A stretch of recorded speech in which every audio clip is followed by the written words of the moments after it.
नमस्कार दोस्तों, Navodaya coaching centre में आपका हार्दिक स्वागत है। मैं शैलेंद्र कुमार आपको क्लास 10th की एनसीईआरटी बुक विषय विज्ञान के बारे में अध्ययन करने जा रहे हैं। विज्ञान का ये पहला चैप्टर है, पहले चैप्टर की तीसरी वीडियो है।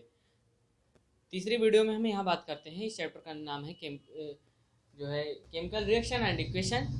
केमिकल रिएक्शन एंड इक्वेशन इस तीसरे पार्ट में हम जो बात करने जा रहे हैं यहाँ पे विस्थापन अभिक्रिया मतलब कि डिस्प्लेसमेंट रिएक्शन के बारे में बात करेंगे। डिस्प्लेसमेंट रिएक्शन क्या होता है इसके बारे में बात करते हैं। तो क्या होता है कि अभी तक आप देखें कि रिएक्शन कैसे होता है, रिएक्शन के बारे में अभी पढ़ रहे थे। रिएक्शन के कैसे कैसे हो रहे हैं, एक्सोथर्मिक, एंडोथर्मिक, तो इस तरह के अलग अलग जो है रिएक्शन आपने देखा। अब यहाँ पे बात करते हैं कि डिस्प्लेसमेंट रिएक्शन क्या होता है। डिस्प्लेसमेंट रिएक्शन में बात करेंगे तो जैसे कि इसमें क्या है, Fe आयरन है और कॉपर सल्फेट है। कॉपर सल्फेट को इसमें क्या क्या बनाएगा, फेरस सल्फेट बनेगा और कॉपर अलग हो जाएगा।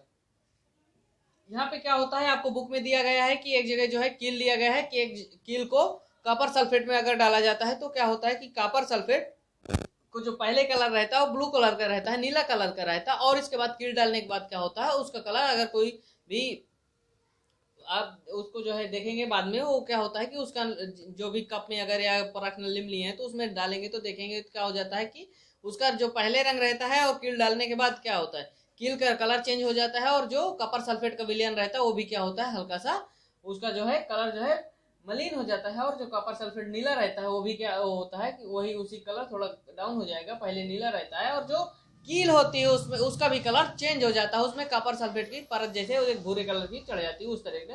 तो ये देखने को मिल जाएगा कि उसमें यानी कि कील का भी कलर चेंज हो जाता है। ये डिस्प्लेसमेंट जो रिएक्शन है, डिस्प्लेसमेंट रिएक्शन मतलब कैसे डिस्प्लेसमेंट होता है, जो इसमें रिएक्टेंट है ये प्रोडक्ट है, रिएक्टेंट कैसे प्रोडक्ट से डिस्प्लेस हुआ। इसमें देख रहे हैं कि ये क्या है, आयरन है या Fe है, और ये क्या है, कॉपर सल्फेट। कॉपर सल्फेट में क्या होता है कि कॉपर सल्फेट से कॉपर अलग हो जाता है, यहाँ पे क्या आ जाता है, आयरन आ जाता है, और आयरन किससे, आयरन सल्फेट बन जाता है। और इसके बाद ये क्या होता है, कॉपर अलग हो जाता है। इसमें रीजन ये होता है कि जो अलग हो जाता है इसमें ये आयरन जो है कॉपर सल्फेट को डिस्प्लेस कर देता है, क्योंकि आयरन क्या होता है, अधिक क्रियाशील होता है किससे, कॉपर के कंपैरिजन में। तो ये अब इसी तरह के दूसरे दो और एग्जांपल देख लेते हैं। जैसे इसमें जिंक है और ये क्या है, कॉपर सल्फेट। जिंक और कॉपर सल्फेट में क्या होता है कि जिंक जो है कॉपर को डिस्प्लेस कर देगी, क्या बनाएगी, जिंक सल्फेट बनेगा ZnSO4, और क्या बनेगा, कॉपर Cu हो। इसके बाद एक और उदाहरण देख लेते हैं, उदाहरण के माध्यम से। पीवी यानी कि लेड, लेड और कॉपर क्लोराइड। लेड और कॉपर क्लोराइड में क्या होता है कि इसमें जो लेड है वो क्लोराइड के साथ मिल जाएगा और इसमें कॉपर डिस्प्लेस हो जाएगा।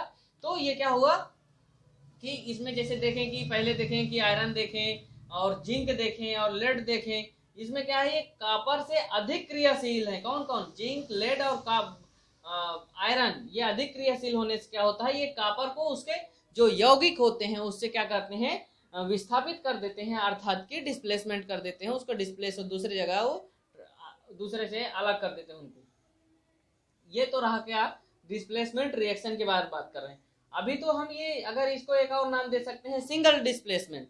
तो ये क्या होता है, इसमें एक ही जैसे कॉपर ही डिस्प्लेस हो रहा है, किससे, जिंक से हो रहा है और कुछ नहीं हो रहा है। इसमें देखेंगे कि कॉपर जिंक है, जैसे जिंक है और कॉपर सल्फेट है, तो इसमें जिंक सल्फेट, ये कॉपर सल्फेट यहाँ पे, ये जो कॉपर है किसके साथ मिल जा रहा है, जिंक के साथ मिल जा रहा है, क्या बना रहा है, जिंक सल्फेट बन रहा है, और ये कॉपर जो है अलग हो जा रहा है। तो ये यहाँ तक की बात रही कि जिंक जो है इससे मिल जाता है। तो यहाँ पे सिंगल एक ही जो है पदार्थ जो है उससे अलग हो रहा है, तो इसे क्या बोलेंगे, सिंगल डिस्प्लेसमेंट कह सकते हैं। ये हुआ डिस्प्लेसमेंट रिएक्शन के बारे में बात कर रहे हैं। अब इसके बाद आती है कि द्विविस्थापन अभिक्रिया। द्विविस्थापन अभिक्रिया क्या होता है, double displacement reaction. Double displacement reaction में क्या होगा कि दो चीजें वहां पे विस्थापित होंगी। दो चीजों की बात करेंगे, कौन कौन सी, यहाँ पे उदाहरण के माध्यम समझिए कि दो चीजें कौन कौन सी है। जैसे कि सोडियम क्लोराइड, सोडियम और सल्फेट, सोडियम Na2 और SO4 और BaCl, तो क्या होगा, ये हो जाएगा सोडियम सल्फेट कहा जाएगा, और BaCl2 कहा जाएगा,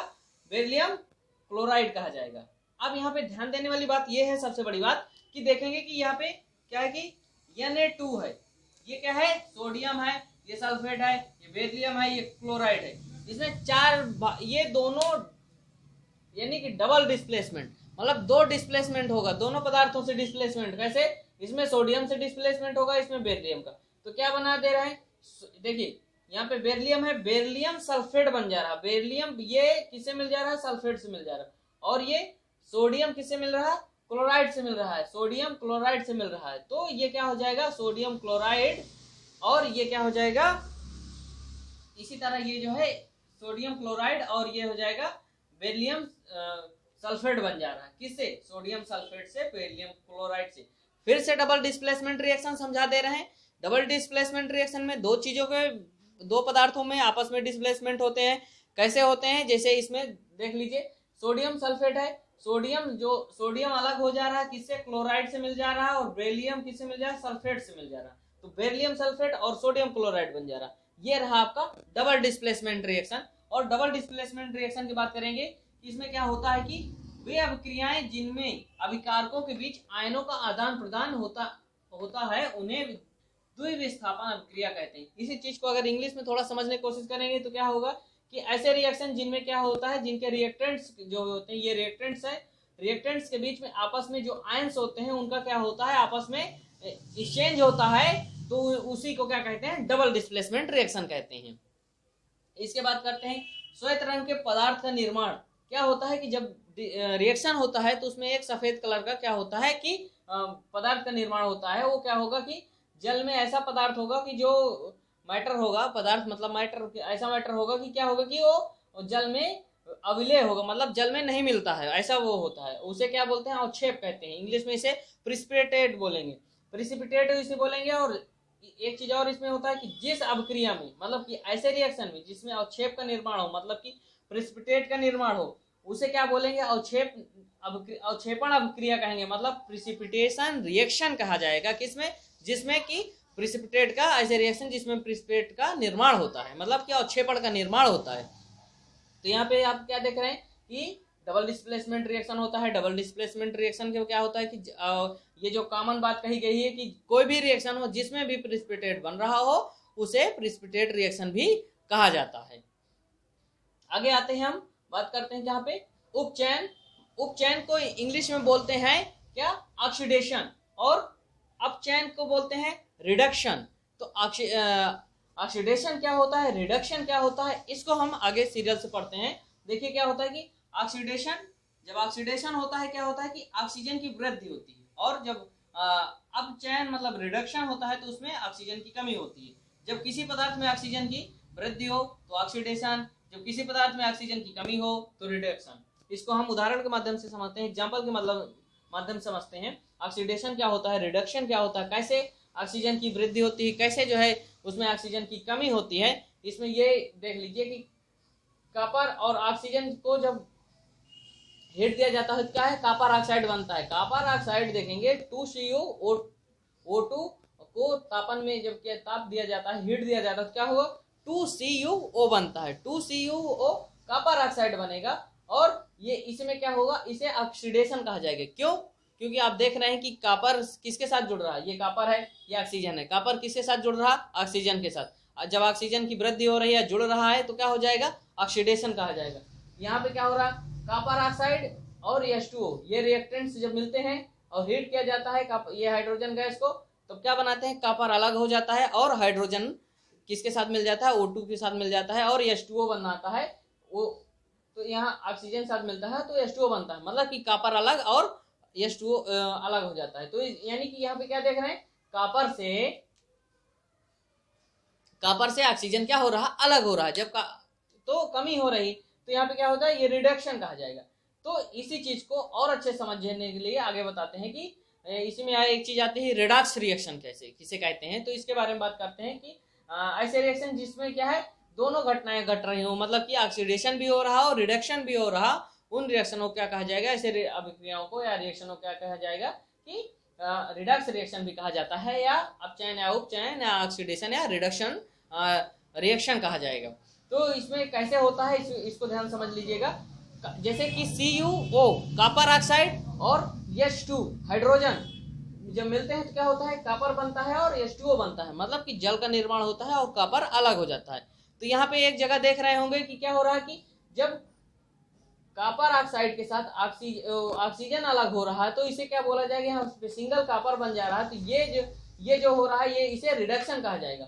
और वहीं पे क्या है, हाइड्रोजन के साथ इसके अपोजिट हो रहा है, उल्टा हो रहा है। कैसे, हाइड्रोजन के साथ ऑक्सीजन मिल रहा है तो ये ऑक्सीडेशन कहा जाएगा। यहाँ पे आपको पहले ही बता दिया गया है कि जब किसी पदार्थ में ऑक्सीडेशन जो है ऑक्सीजन की वृद्धि हो तो ऑक्सीडेशन, जब किसी पदार्थ में ऑक्सीजन की कमी हो तो रिडक्शन कहा जाएगा। तो वही चीज यहाँ पे ऑक्सीडेशन यहाँ पे क्या कहाँ हो रहा है, जहाँ पे ऑक्सीडेशन ऑक्सीजन जुड़ रहा है किससे, हाइड्रोजन से, रिडक्शन कॉपर से ऑक्सीजन रिमूव हो रहा है, हट रहा है। तो ये रिडक्स रिएक्शन या ऑक्सीडेशन रिडक्शन की जो रिएक्शन है उनको दो और एग्जांपल के माध्यम से समझ लेते हैं। जैसे जिंक ऑक्साइड है, जिंक ऑक्साइड किसके साथ मिल रहा है, देखिए इसमें जिंक ऑक्साइड है लेकिन और ये कार्बन है, कार्बन के साथ किससे, तो जिंक अलग हो जा रहा है और CO बन जा रहा है। तो ये भी इसमें क्या हो, ये देख रहे होंगे एक के साथ ऑक्सीजन जुड़ रहा है, एक के साथ हट रहा है।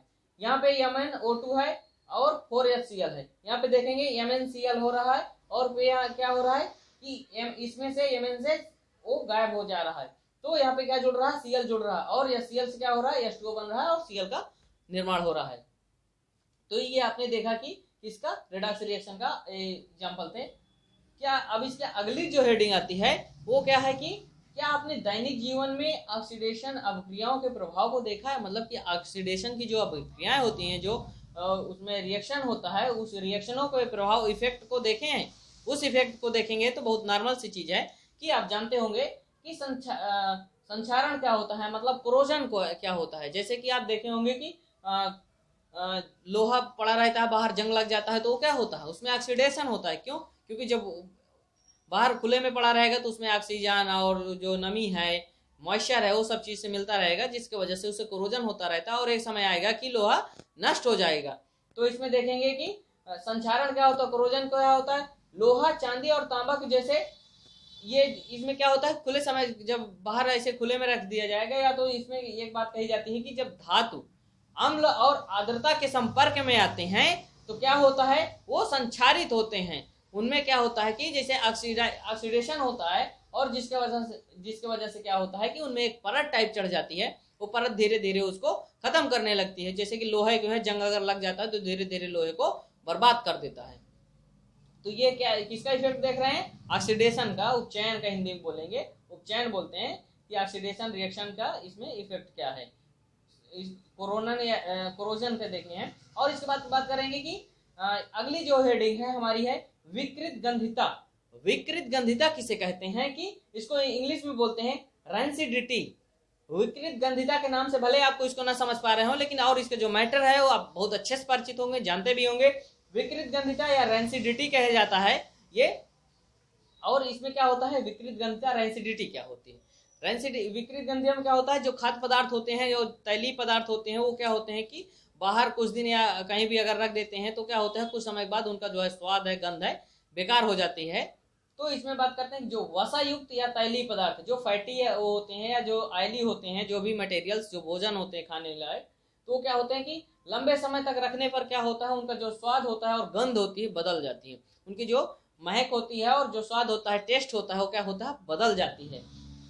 रोकने के लिए क्या होता है, जैसे ये है, इसको रोकने के लिए क्या किया जाता है कि कोई जो है ऑयली सामान है वो बेकार ना हो, जैसे चिप्स वगैरह है बेकार ना हो, उसके लिए क्या किया जाता है, इसको रोकने के लिए क्या क्या है, प्रति ऑक्सीकारक जो है उसमें वायुरोधी, उसको क्या किया जाता है, प्रति ऑक्सीकृत किया जाता है। जैसे कि उसमें जो है ऑक्सीजन से वो टच में ना रहे तो उसके लिए क्या किया जाता है, या तो वायुरोधी बर्तन में उसको भर दिया जाए, मतलब कि ऐसा कोई बर्तन हो जिसमें कि एयर पास ना हो रही हो। दूसरी बात आती है कि या तो जो चिप्स के पैकेट हैं, ऐसे चिप्स के पैकेट हो, चिप्स पैकेट जो होते हैं उसमें क्या किया जाता है, जो ऑक्सीजन होती है वो अधिक सक्रिय होती है, जिससे कि ऑक्सीडेशन रिएक्शन हो जाता है। और इसमें ना हो इसके लिए क्या किया जाता है, इसमें हाइड्रोजन गैस भर दी जाती है। हाइड्रोजन गैस यानी चिप्स के पैकेट में कौन सी गैस भरी होती है, हाइड्रोजन गैस भरी होती है। हाइड्रोजन गैस भर देते हैं ताकि क्या हो कि उपचयन ना हो। कहने का मतलब क्या हो कि ऑक्सीडेशन ना हो और जो चिप्स है वो लंबे समय तक उसका टेस्ट और उसका जो है महक जो है बनी रहे, खराब ना हो, इसके वजह से, इसके लिए। तो यहाँ पे एक बार हम आपको फिर से रिवीजन करा दे रहे हैं, फास्ट रिवीजन अच्छे से जो है अभी जो है फिर से ध्यान दीजिएगा सारी चीज़ों को।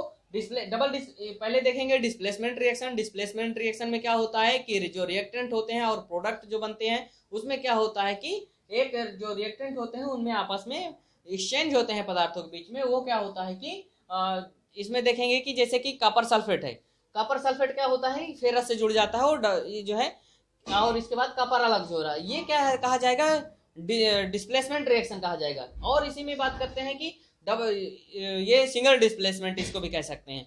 और डबल डिस्प्लेसमेंट रिएक्शन क्या होता है जब दो, जैसे कि दो प्रोडक्ट हैं, दो प्रोडक्ट बन रहे हैं और दो रिएक्टेंट यहाँ पे हैं, दोनों में क्या हो रहा है रिएक्टेंट और प्रोडक्ट में दोनों में एक्सचेंजिंग हो रही है। कैसे? जैसे यहाँ पे सोडियम सल्फेट है और बेरिलियम क्लोराइड है, ये बन क्या रहा है बेरिलियम सल्फेट और सोडियम क्लोराइड बन रहा है। तो ये क्या हो, दो चीजें इसमें क्या है एक्सचेंज हो रही हैं। तो इसे क्या कहा जाएगा, इनमें आयनों का जो आयंस है उनमें एक्सचेंजिंग हो रही है। इसके बाद क्या है ऑक्सीडेशन के बारे में बताएं, रिडक्शन के बारे में, मतलब उपचयन अपचयन के बाद बताएं। ऑक्सीडेशन में क्या होता है, ऐसे पदार्थ जिनमें ऑक्सीजन जब जुड़ती है तो क्या होता है ऑक्सीडेशन होता है। मतलब ऐसा रिएक्शन कहिए कि जब ऑक्सीडेशन जुड़ती है तो ऑक्सीडेशन कहा जाएगा और जब ऑक्सीजन रिमूव होती है तो रिडक्शन कहा जाएगा। तो इसके लिए भी आप उदाहरण देखें कि कॉपर और ऑक्सीजन के साथ जब मिल रहा है तो ऑक्सीडेशन हो रहा है, जब कॉपर के साथ हाइड्रोजन जो दोनों रिएक्टेंट जो है मिलकर जो प्रोडक्ट बना रहा है उसमें ऑक्सीजन रिमूव हो रहा है तो क्या कहा जाएगा रिडक्शन कहा जाएगा। उसी में आप देखें रिडक्स रिएक्शन क्या कहा जाता है, रिडक्स रिएक्शन वो होती है ऐसी रिएक्शन जिसमें कि ऑक्सीडेशन और रिडक्शन दोनों हो, दोनों चीजें हो तो कहा जाएगा रिडक्स रिएक्शन। इसमें क्योंकि ऑक्सीडेशन भी हो रहा है और रिडक्शन भी हो रहा है। COO के साथ जो है किसके साथ CU अलग हो जा रहा है, कॉपर अलग हो जा रहा है, हाइड्रोजन के साथ ऑक्सीजन मिल जा रही है, तो एक तरफ ऑक्सीडेशन हो रहा है रिडक्शन हो रहा है। तो इसको क्या ऐसे इसको क्या कहा जाएगा रिडक्स रिएक्शन कहा जाएगा ऐसे रिएक्शन को, या तो ऑक्सीडेशन रिडक्शन रिएक्शन कहा जाएगा। दैनिक जीवन में जो है संक्षारण क्या होता है, कोरोजन का क्या जो है उसमें प्रभाव होता है, इफेक्ट होता है। उसको आपने देखा कि कैसे लोहे में जंग लग जाती हो, क्या है कि संक्षारण होता है धीरे धीरे और लोहा नष्ट हो जाता है क्योंकि ऑक्सीडेशन हो जाता है, जो खुले में पड़ा रहता है। धातुओं में जब अम्ल या आर्द्रता के संपर्क में आते हैं तो ऐसी घटना घटती है। विकृत गंधिता क्या है, जब वसा या जो है आयली या फैटी जो भी खाद्य सामग्रियां होती हैं, खाने लायक चीजें होती हैं, वो क्या होती हैं कि अगर ऐसे खुले में रहता है तो बेकार हो जाता है। इसलिए उसे क्या होता है कि अगर पैकेट बंद कर दिया जाता है जिससे कि एयर के संपर्क में ना रहे, ऑक्सीजन के संपर्क में ना रहे, तो उसके लिए क्या किया जाता है चिप्स के पैकेटों में कम सक्रिय गैसें जैसे कि नाइट्रोजन जैसी गैसों को भर दिया जाता है और वो लंबे समय तक क्या होते हैं कि सेफ रहते हैं। तो यहाँ पे आपका चैप्टर ये समाप्त होता है। उम्मीद करते हैं ये वीडियो यहाँ तक कि इस चैप्टर में आपको सारी चीज़ें समझ में आ गई होगी। तो उम्मीद करते हैं हमारी वीडियो जो है आपको अच्छी लगी होगी। तो प्लीज़ हमारे चैनल को लाइक करिए, सब्सक्राइब करिए एंड ज़्यादा से ज़्यादा लोगों तक शेयर करिए। Thank you.